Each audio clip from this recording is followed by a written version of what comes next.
Alright, so in this video, I'm gonna be walking you through these notes from Game of Thrones that I took while reading the book, right?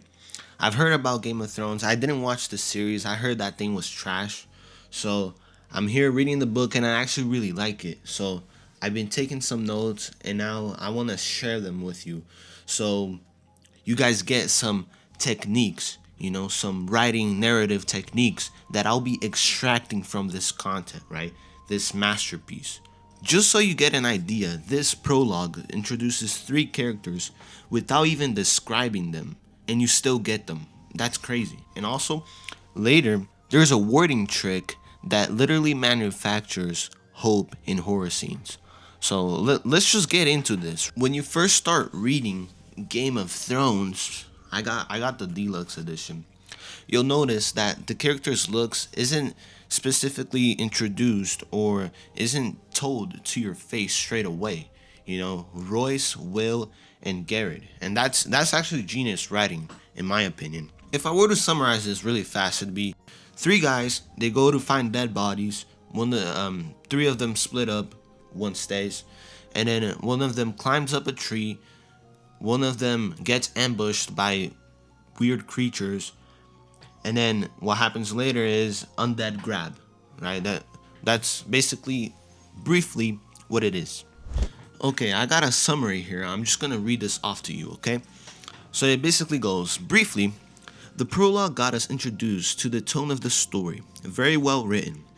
We get a realistic conversation from the characters Royce, a young lordling and a commander, Garrett, an old man, and Will, a silent hunter who lived on the forest for 40 years. They are going after mysterious bodies that appeared to be frozen. When they get close, Garrett stays to guard the horses, while Will and Royce go to the spot where Will has last seen them. As Will climbs up a tree, Royce is confronted by mysterious figures whose eyes are vivid blue. Even though there were a bunch of them surrounding the lordling, only one fights Royce with a mysterious blade in an impeccable fight sequence I've never seen before in books. Royce is defeated and the rest approach him as he is kneeling on the snow, and all of them simultaneously slash him in a wicked laughter. Will comes down the tree, finding the remains of his commander's sword. Will is neck grabbed by the lordling, who stood up as an undead with white eyes. Ooh, that's genius writing. Royce became an undead, just like those other ones, right? Those pale figures with, vivid blue eyes. But it says his eyes were white, so I'm not sure. I'm gonna go through this vocab real quick that I learned reading this prologue, right? So we got Destrier, a medieval warhorse, and then we got Garoons, a small workhorse. You see, George R. Martin doesn't just say horse. He doesn't just say that, right? Because he's trying to build a medieval texture. You see, fantasy writers are absolutely terrified of saying specific nouns. They're like, horse, brother, that's a Honda Civic in a night story. Like, what are you saying? Anyways, let's just keep going. So we got supple, bending and moving easily and gracefully. Okay, just like I touched on earlier, when we first start reading in the prologue, the character's looks isn't told to you straight to your face, right? We get introduced to them through a conversation that they're having, and we have no clue as to what these characters may look like. But throughout the story, as we progress through the story, we get little bits and features so we can build this image in our minds. And here's the part where I got a little bit off to me, was because the narrator straight up tells you a lot of how the characters feel, react, do, without actually showing. And for me, I first thought that, show don't tell, right? That was a mantra in my head. But this was very interesting, and it actually changed my vision on how I view storytelling as a whole, because I feel like I understood it better than if it was shown. If the narrator just tells you straight up a lot of what the characters are doing, I believe that just, helps us understand a little bit more and help us get into the story faster. You know, really good tip I learned here. On the contrary, though, the narrator is very non-specific about some things. So, like for example, the castle wall. Well, it doesn't say the castle wall; it just says wall. But my brain auto rendered it, right? Because he named something big.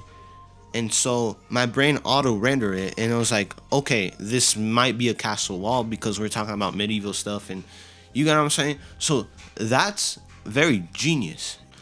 Okay, so let me tell you what I think about the characters, right? First, I should have added a characters section here, but whatever. So Royce is young.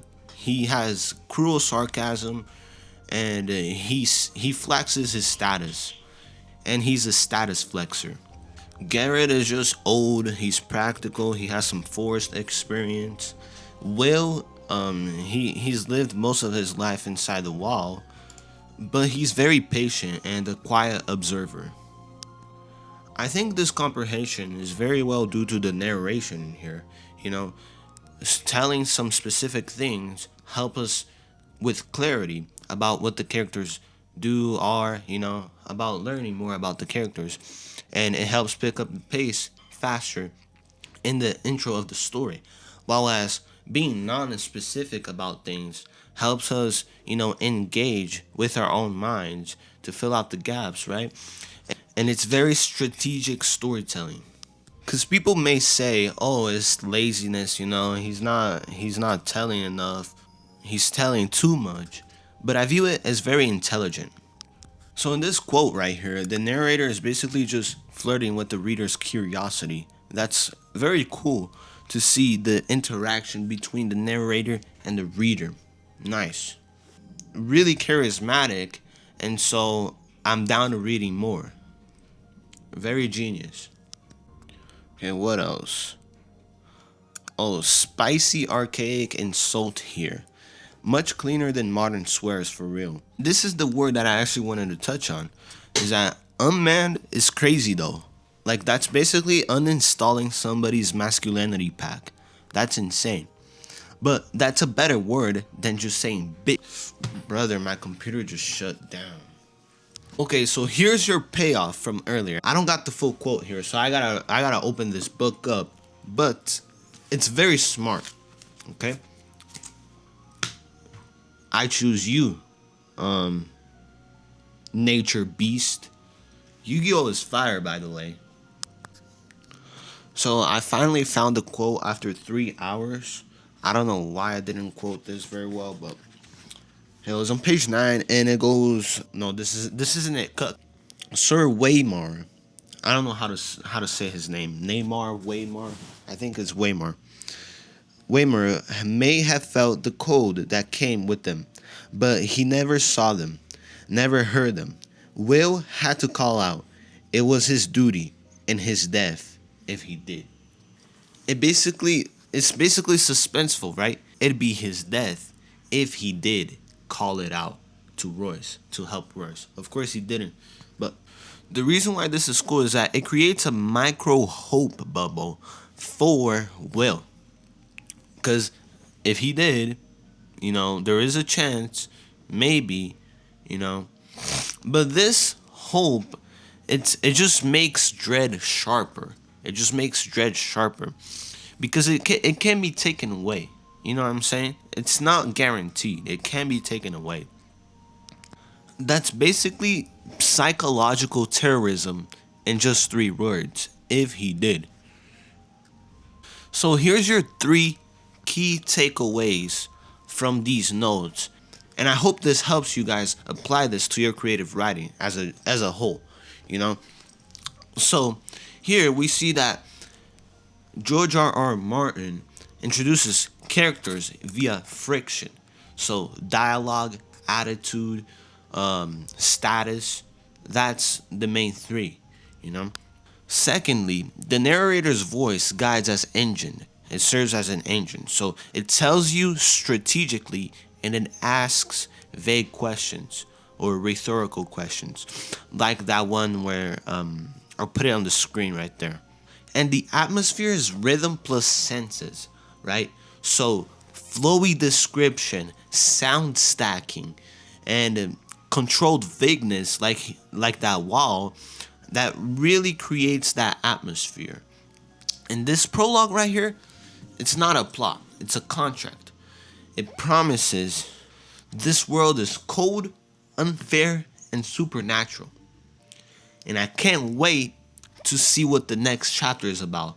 But I already did the next chapter. But I can't wait to make another video about this because this is basically content farming. Yeah, I should stop right there.